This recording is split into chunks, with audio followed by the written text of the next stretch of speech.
Ganpati Bappa Mangalmurti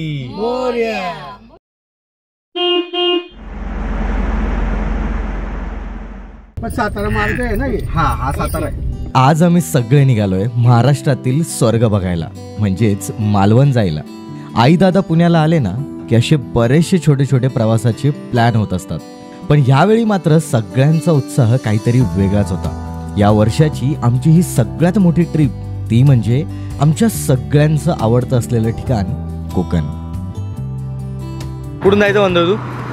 veranda घाटातून जाऊ शकतो, फक्त तिथलं रोडची आयडिया घ्या. रोहन भेटला होता मला आणि ही जी छोटीशी क्लिप नाही बोलवला गेला.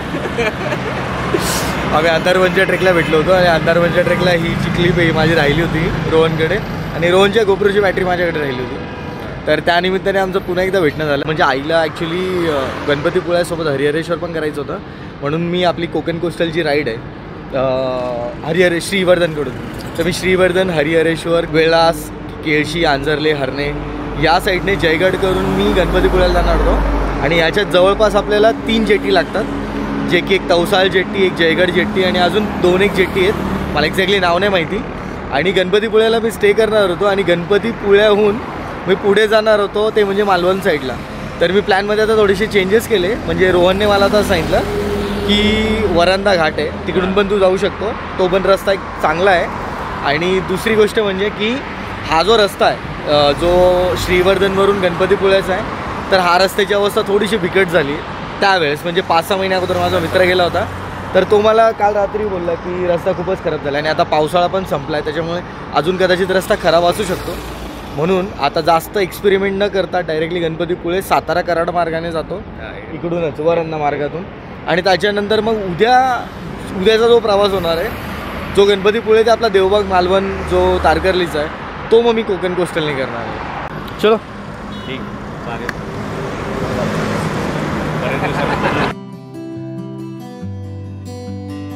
रोहनला भेटलो, थोडा वेळ मस्त अशा गप्पा मारल्या, त्याच्या गोप्रोची बॅटरी दिली आणि मग निघालो गणपतीपुळ्याला.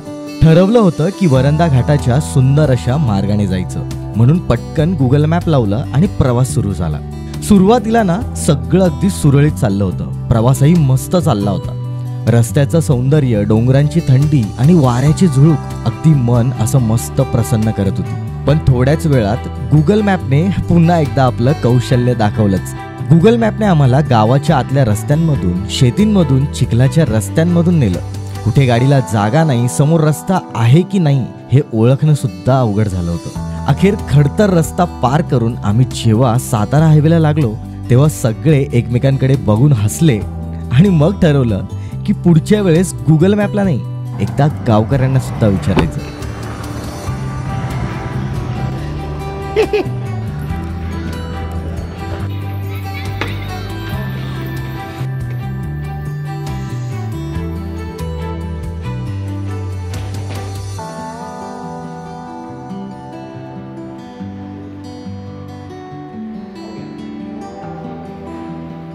चलो प्रथा, चलो चलो. कसा होता? आवडला नाश्ता? एकदम भारी. तर इकडे एक विठ्ठल व्हेज म्हणून आहे. तुम्ही ज्यावेळेस भोर रस्त्यावर येतात ना, तर भोर रस्त्यावरच हे एक जवळपास 40-50 किलोमीटरवर आहे. ज्यावेळेस तुम्ही हायवे सोडतात त्यावेळेस छान नाश्ता होता. जिकडे तुम्ही साऊथ इंडियनसुद्धा, इडली, डोसा आणि मिसळसुद्धा सुंदर होती, झणझणीत होती, मस्त. चला पुढच्या प्रवासाला तर सुरुवात करू. प्रथा, तू कुठे बसली? बाबांजवळ बसली? कोकणात जाण्याकरता तुम्ही जर वरंदा घाटातून सध्या आता प्लॅन करताय, तर माझं असं मत आहे की या घाटातून तुम्ही जाऊ नका. कारण की या घाटातल्या रस्त्यांची अवस्था तर बिकट आहेच, पण काम चालू असल्यामुळे बऱ्याचशा ठिकाणी मोठे मोठे खड्डे करून ठेवलेत. भोर मार्गाने आलो. भोरपासून तर रायरीपर्यंतचा रस्ता चांगला होता, कॉन्क्रीटचा होता. पण रायरीपासून जो रस्ता स्टार्ट झालाय तो एकतर पूर्ण घाट आहे आणि त्याच्यात बऱ्याच ठिकाणी रस्त्याची कामं चालू आहेत आणि बऱ्याच ठिकाणी रस्ता तर पूर्ण कच्चा आहे, म्हणजे रस्ताच नाही. तर एकंदरीत आता मला माहिती नाही, पण मी रायरीपासून जवळपास आता 25 ते 30 किलोमीटर आलो आहे आणि हा संपूर्ण रस्ता असाच आहे. तर मी आता भोर महाड रस्त्यावर आहे. इकडून महाड आता जवळपास एक 40 ते 50 किलोमीटर आहे. जसं मी तुम्हाला रस्त्याची अपडेट दिले, रस्ता खूप खराब होता, पण आता जस्ट या ब्रिजपासून रस्ता जरा चांगला झाला आहे. माझ्या मागे तुम्ही जो डॅम बघताय, जो तलाव बघतायत, तो नीरा देवघर म्हणून एक डॅम आहे त्याचा आहे. आणि या संपूर्ण डॅमच्या आजूबाजूने हा घाट आहे. तर तुम्ही ज्यावेळेस भोरकडून जातात गणपतीपुळे किंवा कोकण साईडला, तर त्यावेळेस तुम्हाला हा डॅम लागतो. इकडचा परिसर खूप सुंदर आहे. संपूर्ण या डॅमच्या आजूबाजूला डोंगर आहे आणि या डोंगरांवर असं मस्त गडद अशी झाडं आहेत आणि त्या झाडांमधून तर मस्तपैकी मोरांचे आवाज येत आहेत. तर एकंदरीत वातावरण छान आहे. सध्या तरी एवढं ऊन मला जाणवत नाही आहे. ज्यावेळेस मी भोरला होतो तर त्यावेळेस बऱ्यापैकी ऊन होतं, पण इकडे आल्यानंतर आता या झाडांमुळे गारवा जाणवतो आहे.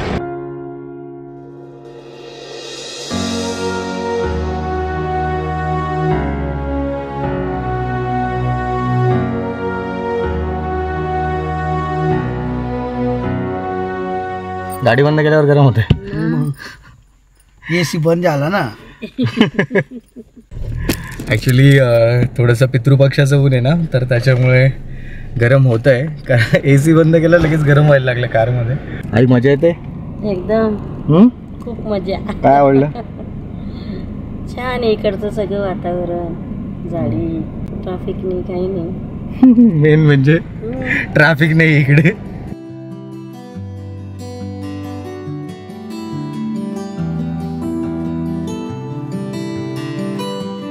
चला आता फायनली आम्ही पोहोचलो वरांदा घाटात. मी आता वरांदा घाटामध्ये, आणि वरांदा घाट जेव्हापासून चालू झाला आहे तर एका साईडला आहे तर दरी आहे आणि माझ्या तुम्ही मागे बघतायत दुसऱ्या साईडला आहे असे खळखळणारे धबधबे.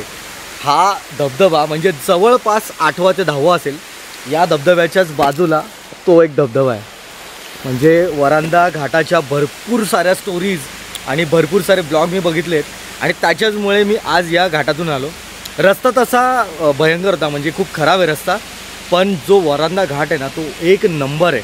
म्हणजे आजूबाजूला जे वातावरण आहे आणि जो घाट आहे ना खूप सुंदर आहे. आणि प्रत्येक ठिकाणी म्हणजे जवळपास अगदी 2-2 मिनटामध्ये असे मस्त असे वॉटरफॉल बघायला भेटत आहेत. आणि मी इकडे गाडी पार्क केली आहे आणि जर तुम्ही समोर बघाल तर हा संपूर्ण वरांदा घाट आहे. आम्ही तसं आलो आहे आणि त्या संपूर्ण डोंगरांकडून आम्ही इकडून आता असं जातो आहे खाली. ह्या पूर्ण इकडे तर सगळे माकड आहेत. आणि समोर जर तुम्हाला दिसत असेल तर जवळपास 5 ते 6 वॉटरफॉल दिसत आहेत. त्याच्यातला तो 1, 2, 3, इकडे एक 4, या झाडाच्या मागे एक 5 आणि एक लांब जो दिसतोय तो म्हणजे 6. असे 5 ते 6 म्हणजे पूर्ण घाटात जागोजागी आपल्याला खूप सारे वॉटरफॉल्स बघायला मिळत आहेत आणि खूप खूप मस्त असं इकडचं वातावरण आहे आणि दृश्य तर एक नंबर आहे. वरांदा घाट ते मुंबई गोवा हायवेचं अंतर जवळपास 150 किलोमीटर. आता दुपारचा 1 वाजत आलेला, त्यामुळे जरा वेळ आम्ही वरांदा घाटात थांबून पुढचा प्रवास सुरू केला आणि जवळपास पुढच्या 2 तासात आम्ही मुंबई गोवा हायवेला लागलो. तर जवळपास आपला आता 170-180 किलोमीटरचा प्रवास झाला आणि आत्ता आपण जेवणाकरता थांबलो आहे. मी आता आहे ते म्हणजे मुंबई कोकण आपला जो हायवे आहे त्याच्यावर आहे. आणि इकडून आता जवळपास मला 116-117 किलोमीटर गणपतीपुळे दाखवत आहे, ज्याला आता मला 2.5 तास दाखवत आहे. तर अगोदर आता पेटपूजा करून घेऊ आणि नंतर पुढचा प्रवास चालू करू. आजचं सगळ्यात मोठं जे दुःख आहे ते असं आहे की कोकणात येऊन व्हेज खावं लागतं आहे. कारण की आज गुरुवार आहे आणि गुरुवारी आमच्याकडे कोणीच नॉनव्हेज नाही खात, त्याच्यामुळे सगळेजण व्हेज खात आहेत आज. मुंबई गोवा हायवेचा प्रवास म्हणजे काय, अगदी सुसाटच. जेवण करून मस्त आम्ही पुन्हा एकदा या हायवेने प्रवासाला लागलो. या मुंबई गोवा हायवेवरून गणपतीपुळे, रत्नागिरी या साईडला जाण्याकरता छोटे छोटे फाटे आहेत, त्याच्यामुळे आम्ही गणपतीपुळ्याच्या फाट्यावर येऊन थांबलो. तर जवळपास आपण आता पोहोचलोय त्या ठिकाणी जिकडून गणपतीपुळ्याकरता एक छोटासा मार्ग जातो. हा माझ्या मागे तुम्ही जो बघताय हा तर मेन हायवे जो मुंबईकडून गोव्याकरता जातो आणि याच रोडवर आपल्याला एक छोटासा फाटा दिसतो, हा माझ्या मागे येतो. इकडून गणपतीपुळे जवळपास 40 किलोमीटर आहे, ज्याच्याकरता 1 तास दाखवतो आहे कारण की रस्ता छोटा आहे.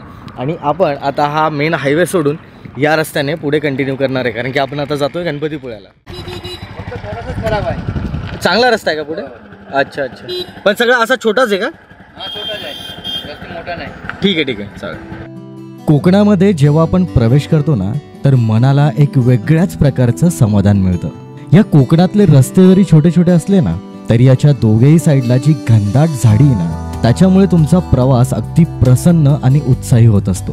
तर असा हा मस्त प्रवास करून शेवटी आम्ही पोचलो गणपतीपुळ्यातील भक्तीच रिसॉर्टला. तर फायनली जवळपास आता एक 8 ते 10 तासाच्या या प्रवासानंतर गणपतीपुळ्याला पोचलो. आणि गणपतीपुळ्याला पोचल्यानंतर एक इच्छा होती की चांगलं स्टे मिळायला पाहिजे, चांगलं रिलॅक्सवालं रिसॉर्ट जे समुद्रकिनारी असेल, जिकडे नारळाची बाग असेल, जिकडे कॅम्पिंग करता जागा असेल, जिकडे मी स्वतः माझं कॅम्पिंगचं साहित्य, माझ्या चेअर्स, आणलेली शेगडी, कॉफी, मॅगी ह्या सगळ्या गोष्टी या नारळाच्या बागेत मी बनवू शकेल. आणि एक्झॅक्टली तेच झालं की मी गणपतीपुळ्याला आलो.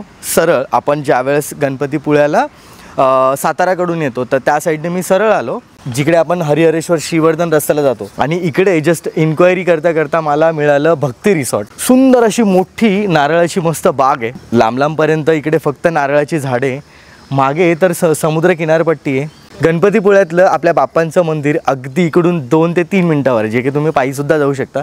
जस्ट आपल्याला एक ब्रिज क्रॉस करायचा आहे. आता आम्ही सगळीकडे पोहोचलो आहे आणि तुम्ही बघताय आम्ही छानपैकी मस्त मॅगी बनवतो आहे. मॅगी बनवून इकडे सगळे या परिसरामध्ये फेरफटका मारतो आहे, फिरतो आहे. आणि हे हॉटेल्स, हा जो रूम स्टे हा खरंच खूप सुंदर, स्वच्छ आणि एक नंबर आहे. याच्या सगळ्या डिटेल्स मी इकडे डिस्क्रिप्शनमध्ये देतो आहेत. रूम पण तुम्ही बघू शकतात की AC room, non AC room ह्या इकडे आहेत.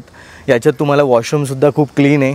बाहेरसुद्धा एक छान असा ओटा आहे, जिकडे तुम्हाला चेअर आहे, तिकडे तुम्ही कॉफी, जो तुमचा मॉर्निंग टाईम आहे तो एन्जॉय करू शकतात. आज आलो आहोत आम्ही भक्ती रिसॉर्टला आणि खरंच इकडे येऊन खूप छान वाटलं. आम्हाला वाटलं नव्हतं की इतकं छान रिसॉर्ट आज आम्हाला मिळू शकेल, पण खरंच खूप छान आहे. तुम्ही सुद्धा एकदा व्हिजिट करा भक्ती रिसॉर्टला. जवळपास 7:30 वाजलेत. सगळं आम्ही कॉफी वगैरे आटोपून दर्शनाकरता आलो, कारण की आम्ही आंघोळ केलेली होती आणि आज खूप शांतता आहे, त्याच्यामुळे व्यवस्थित दर्शन होईल या इंटेन्शनने आम्ही आता येऊन दर्शन करतो आहे. कारण की सकाळी परत एकदा लवकर निघायचं आहे मालवण करता, त्याच्यामुळे आता दर्शन घेऊया बाप्पाचं अगदी व्यवस्थित. इकडे तर तुम्ही तुमच्या चपला किंवा शूज वगैरे इकडे काढू शकतात. इकडून तर मंदिराची एंट्री आहे आणि हा जो बाजूचा परिसर आहे इकडून तर तुम्ही समुद्रकिनाऱ्यावर जाऊ शकतात. म्हणजे आपल्याला सगळ्यांनाच माहिती की गणपतीपुळ्याचं जे पण बाप्पांचं मंदिर आहे ते अगदी समुद्राच्या किनारी आहे, तर त्याच्यामुळे दर्शन घेऊन अगदी जे एक्झिट आहे त्याच्याने तुम्ही समुद्रकिनाऱ्यावर जाऊ शकता. तर चला अगोदर आपण आता बाप्पांचं दर्शन घेऊ आणि त्याच्यानंतर थोडा वेळा का होईना आपण समुद्रकिनाऱ्यावर जाऊ, थोडा वेळ तिकडे टाईम स्पेंड करू आणि त्याच्यानंतर मग आपण पेटपूजा करायला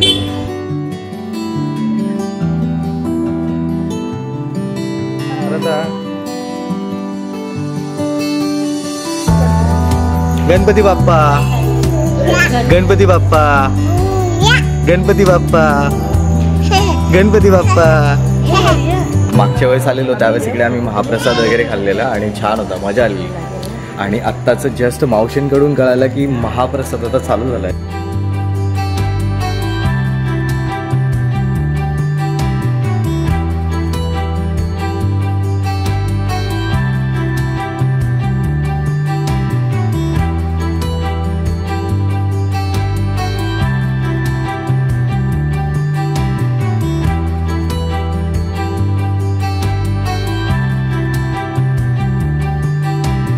अच्छा हा काय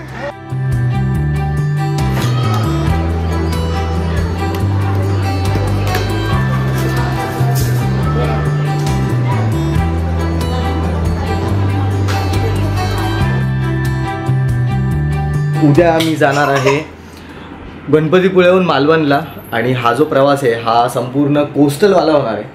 तर आशा करतो की तुम्हाला आजचा ब्लॉग आवडला असेल, आपल्या बाप्पाचं दर्शन आवडलं असेल आणि ही सगळी गणपतीपुळ्याची धमाल, पुणे ते गणपतीपुळ्याचा जो प्रवास आहे तो तुम्हाला आवडला असेल तर नेहमीप्रमाणे आपल्या ब्लॉगला लाईक करा, तुमच्या मित्रांबरोबर, फॅमिलीबरोबर आपला हा जो ब्लॉग आहे हा शेअर करा आणि जास्तीत जास्त लाईक करा. धन्यवाद. गणपती बाप्पा मोरया.